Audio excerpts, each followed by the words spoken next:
So we can just open the valve at its drain to connect it to the IBC plumbing set installed in episode number 5 of this series. This will close the loop.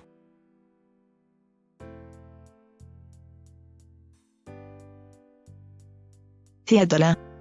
Today's mission: cycling the water. Connect the secondary IBC tank to the water and pump cycle to create movement in the water and prevent stagnation. Tip: don't forget to open the valve. Okay, let's see. Last time Conrad was able to fill the then empty secondary IBC tank with rainwater due to heavy rain. To prevent this water from getting stagnant, we need to get it cycled. The outflow of the secondary IBC is already cared for, so we need to focus on the inflow. The inflow will be realized through the siphon of the shower basin Growbed, which sits on top of the IBCs. I think we can just simply connect the Growbed drain to a T-joint fitting in order to split the water and get it flowing into both IBC tanks. Let's go! Okay, so we are going to change the plumbing at the drain of the Growbed right about here.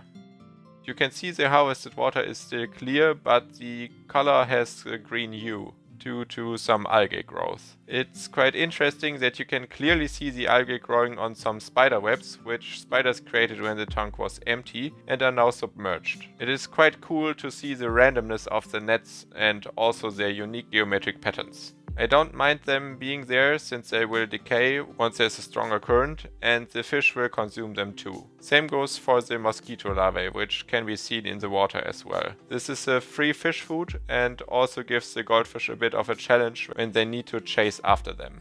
Let's get to the plumbing. We need to extend the left-hand side of the T-joint fitting with a piece of pipe. I do not have an already cut piece with a connector laying around, so we need to use a new pipe and cut it to length. I will take a 2-meter pipe from the shelf. The length of the pipe does not have to be exact. It can be a bit longer than necessary. Shorter on the other hand would be an issue, and I would like to have the connection sit above the opening of the IBCs. The folding rule shows about 32 centimeters, which we can cut quickly with this saw.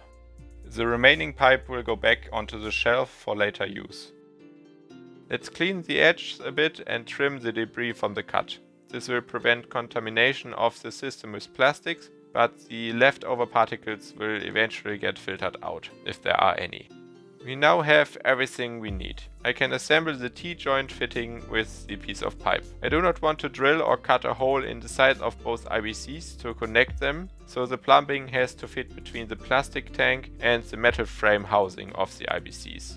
The tank is flexible enough to make this work, but will hold the pipe tightly in place once it's in the final position. I'm quite happy that this is possible, even without using a heat gun to melt the plastic to get more space.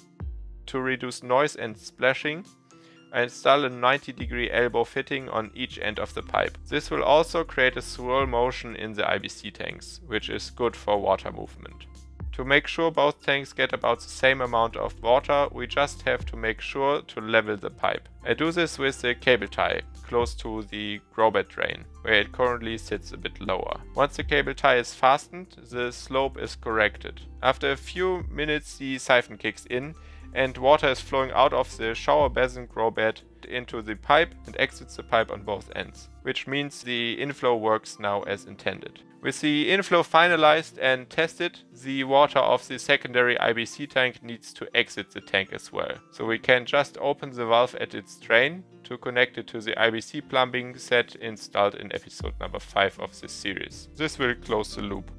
After a couple of minutes, the level of each IBC is still the same, which means the drain works as well. It will still take a while until the water is mixed, but the water can now exit both IBCs, transporting debris and fish waste through the connected pipes into the overflow-underflow filter tank, where the pump transports the water into the plant channels.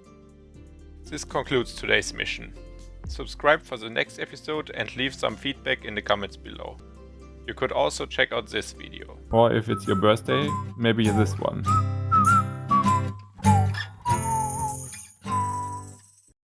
Hiedalle.